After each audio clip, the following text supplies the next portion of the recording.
اعوذ باللہ السمیع العلیم من الشیطان اللعین الرجیم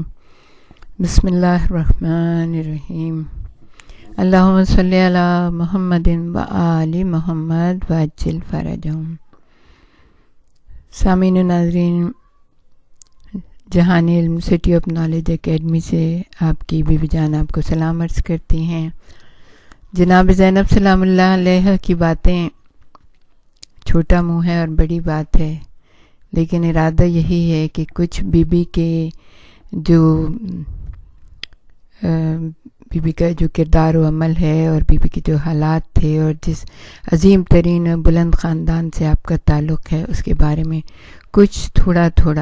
آپ کی خدمت میں پیش کیا جائے۔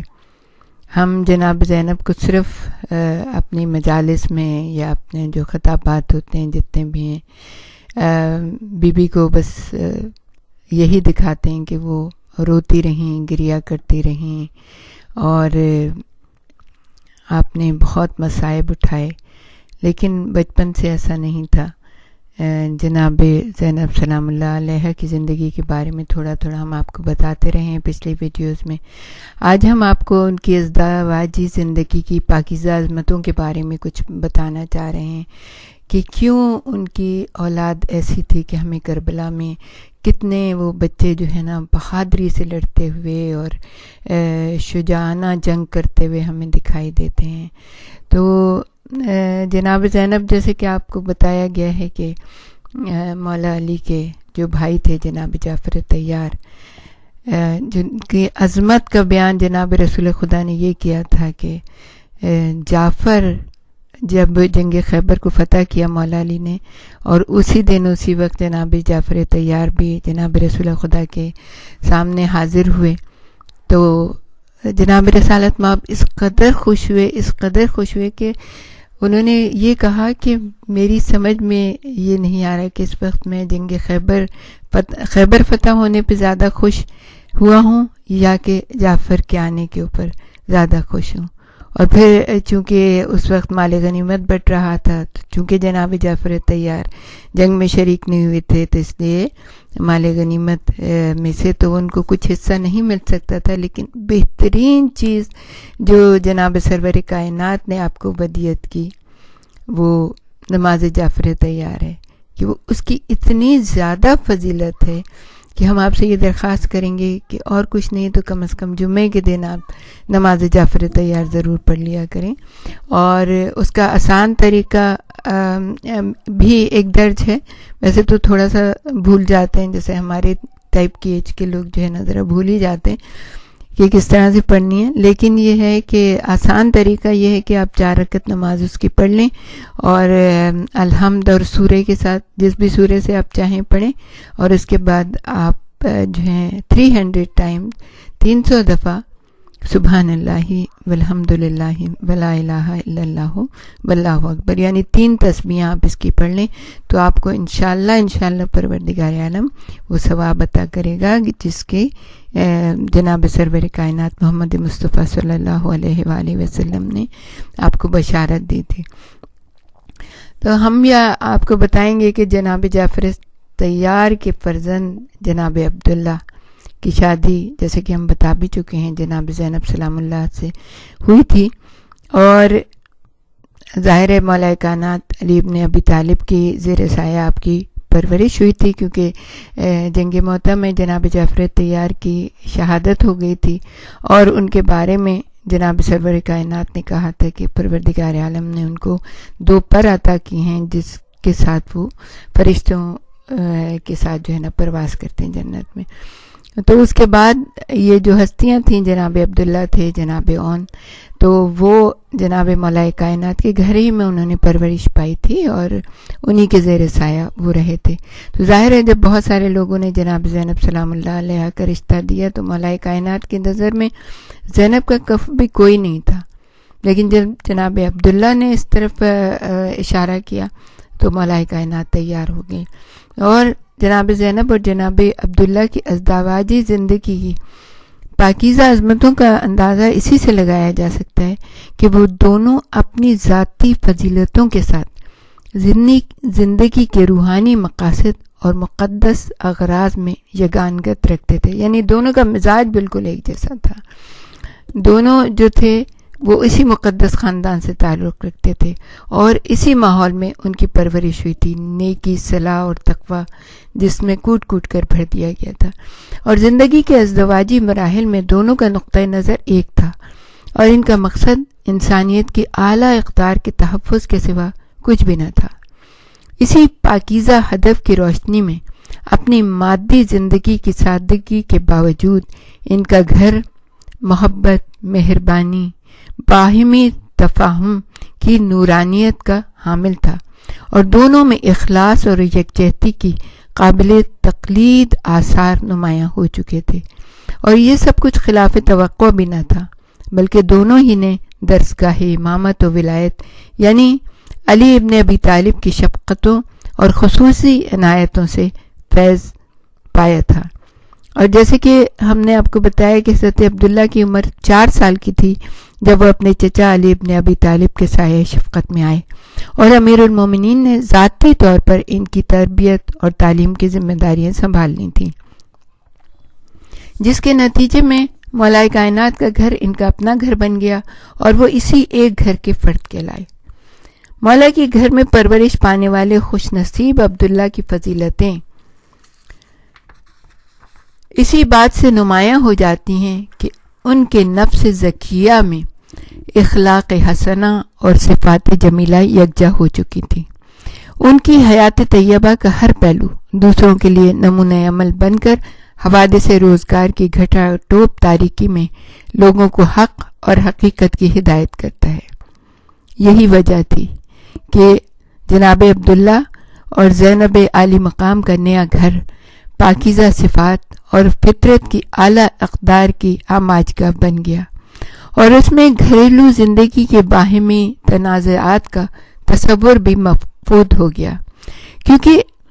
یہ چیز ہم آپ کو بتا دیں کہ ازدواجی زندگی کے اختلافات فکر و نظر کی کوتاہی اور عقل اور بصیرت کی کمی کے باعث ظہور پذیر ہوتے ہیں. لیکن اگر ہم اس گھر کے متعلق سوچیں اور اپنے گھر کو اس جیسا بنانے کی کوشش کریں تو کوئی وجہ نہیں ہے کہ بصیرت اور ادراک کے فقدان کا سوال ہی پیدا ہو. جناب زینب اور جناب عبداللہ کے گھر میں نہ عقل و شعور کی کمی کا گمان تھا، نہ ہی بصیرت کی کمی تھی. اس لیے اس گھر میں ہر سمت فضیلتوں ہی فضیلتوں کے چراغ روشن نظر آتے ہیں. گویا وہ عظمتوں کا سرچشمہ ہے جس سے گھر کا ہر فرد فیض یاب ہوتا ہے، نہ صرف گھر کا بلکہ گھر سے باہر بھی. آپ کی جو یہ رفتیں ہیں، جو فضیلتیں ہیں، ان کی روشنی دور دور نظر آتی ہے. عقیلہ بنی ہاشم سیدہ زینب اپنے باکردار شوہر کی وفادار زوجہ تھیں اور ان کے بلند مرتبے کے مطابق ان کی فرمانبرداری اور خدمت کا پورا حق ادا کرتی تھیں. اس طرح عبداللہ بھی اپنی باعظمت زوجہ کی قدر و منزلت اور بلند مرتبے سے آگاہ ہوتے ہوئے ان کے حقوق کا مکمل خیال رکھتے تھے اور ان کی عزت و تکریم اور آرام و آسائش میں کوئی کمی نہ آنے دیتے تھے. اور ظاہر ہے یہ تو ہم نے پہلے بھی آپ کو بتایا ہے کہ جناب عبداللہ کا گھر غریبوں، مسکینوں، یتیموں، بیواؤں کے لیے ہمیشہ کھلا رہتا تھا اور جناب زینب آپ کے ساتھ ساتھ شانہ بشانہ ان کے لیے کام کرتی تھیں. ان کا دسترخوان اتنا وسیع تھا. کسی نے کیا خوب کہا ہے کہ اگر ان کے ہاتھ میں صرف ان کی جان ہی ہوتی تو بھی اگر کوئی مانگنے والا ان کے دروازے پہ آ کے ان کی جان مانگ لیتا تو وہ اس کو بھی انکار نہ کرتے. جناب زینب و عبداللہ کے باہمی تفاہم کی زندہ مثال یہ ہے کہ جب امیر المومنین نے کوفے کو دارالحکومت بنانے کا فیصلہ کیا تو جناب عبداللہ نے سیدہ زینب کے ساتھ فوراً کوفے کی طرف ہجرت کی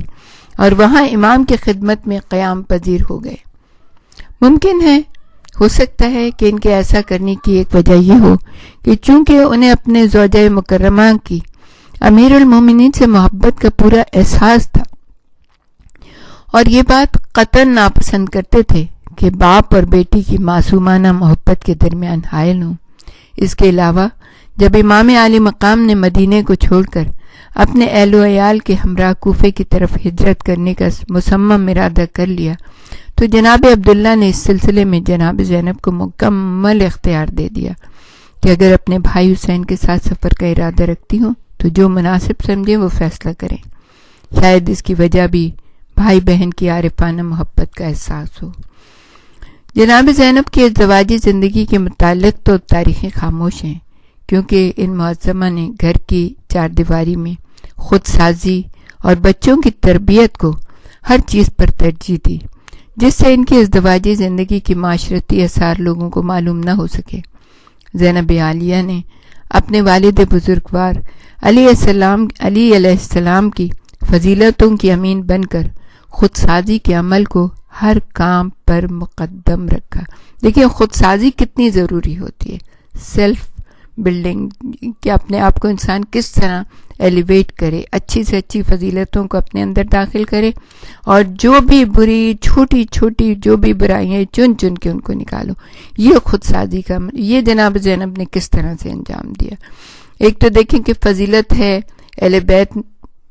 سے تعلق کی فضیلت ہے، رسول سے تعلق کی فضیلت ہے، اماموں سے، پھر والدہ گرامی سے، لیکن خود سازی کیسے ہوتی؟ یہ فضیلتیں سب ایک طرف ہیں، لیکن یہ ہے کہ اپنے آپ کو کیسے ایلیویٹ کرنا ہے، اپنے آپ میں سے کیسے بہترین صفات کو اپنے اندر جو ہے نا وہ شامل کرنا ہے، اپنے کردار میں، اپنے عمل میں. جناب زینب اور جناب عبداللہ کی فضیلت مآب ازدواجی زندگی میں خدا نے انہیں بیٹے بھی عطا فرمائے اور بیٹی بھی عطا فرمائی. ان میں سے محمد اور اون کربلا میں امام حسین علیہ السلام کے ساتھ شہید ہو گئے.